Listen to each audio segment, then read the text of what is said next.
B, C, and D tracks, conditions, warnings about requesting placement into a curriculum track. Commitment to track placement.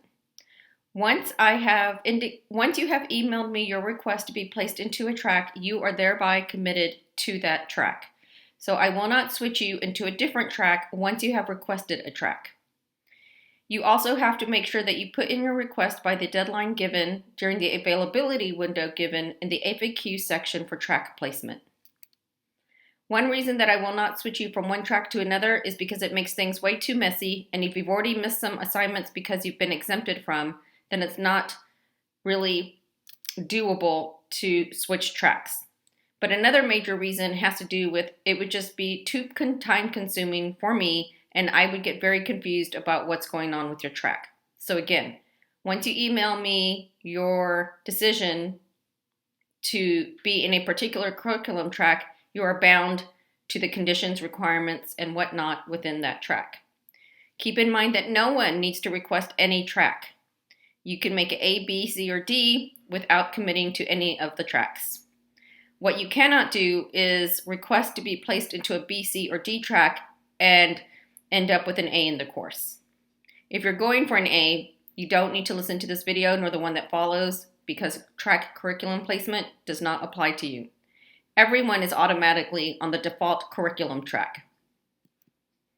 Now, if you decide that you do want to be exempted from certain assignments and you are okay with making less than an A and being bound to the particular grade that your track is, then you want to continue to listen to this video and the next to help you make your decision. In the next video, I will explain I'll give you approximations in terms of how much time you will save, how much energy you will save by being on particular tracks.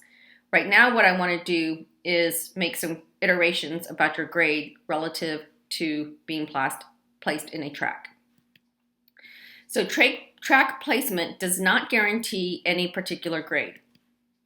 You can still make a grade lower than the curriculum track in which you are placed.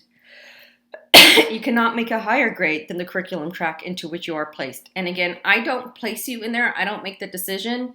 You make the decision as indicated in the FAQs in the course Blackboard.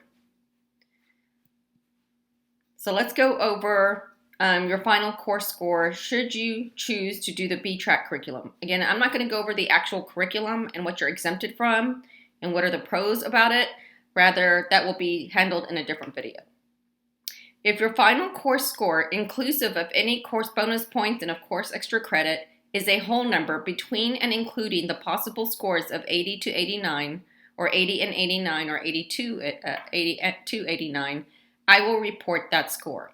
For example, if you have an 89, I will report the 89 to the registrar. I round up only when a fraction of a point is more than 0.5. For example, if you have a score of 79.01 to 79.50, I will report the score of 79 having rounded down. So this is an example of how you might request to be placed in the B track curriculum and follow it, or curriculum track, and still get a C. Another example that pertains to the second main bullet. If you have a score of 79.51 and 79.99, then it's possible to have a grade in the 70s and end up with a grade or score of 80 being ported to the registrar, which would of course be a B, barely. Even if your score is 89.51 or higher, however, for example 91, you will not see an A on your transcript for this course because I will report the score of 89, which is the highest score I will report if you commit to the B track. So the idea here then is that those who are doing the default curriculum are doing all of the assignments and living with the consequences of how much effort they put into an assignment and how well they did on it, including test. Students who are trying to make an A are outstanding. They are even above those who are above average. They do more thinking and more development and do more work in the course. C-track curriculum and final course score. If your final course score, inclusive of any bonus points, is a whole number between and including the possible scores of 70 and 79, I will report that score. For example, if you have a 79, I will report the 79 to the registrar. Again, I round up only when a fraction of a point is more than 0.5. For example, if you have a score of 69.10 to 69.5, I will report the score of 69 having rounded down. So again, here's an example of how you might be placed into a curriculum track, in this case C, but that doesn't guarantee that you get the grade that you, for the track for which you are placed into. And of course, to iterate and extend on what I said about the B track, if you fail a bunch of tests in the C track, then it's likely that you're not going to pass it might be likely that you're not going to pass the course. So it's definitely possible that you're in the B track or C track, but if your performance is too low on the task that you do, it's still possible to get C, D, or F. And I say that relative to the B track. And of course, with the C track, you have to do well enough to fall within the proper grade range to get a C.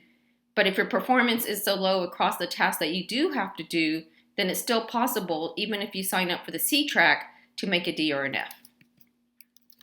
Even if your score is 79.51 or higher, for example, 81, you will not see a letter grade higher than a C on your transcript for this course, because I will report a score of 79, which is the highest score I will report if you commit to the C track.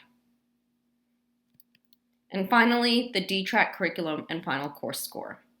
If your final course score, inclusive of any course bonus points, is a whole number between and including the possible scores of 60 and 69, I will report that score. For example, if you have a 69, I will report the 69 to the registrar. Again, I round up only when a fraction of a point is more than 0.5. If you have a score of 59.10 to 59.5, I will report the score of 59 having rounded down.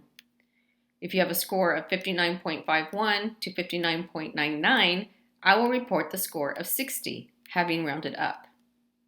Even if your score is 69.51 or higher, you will not see a letter grade higher than a D on your transcript for this course, because I will report a 69, which is the highest score I will report if you commit to the D track.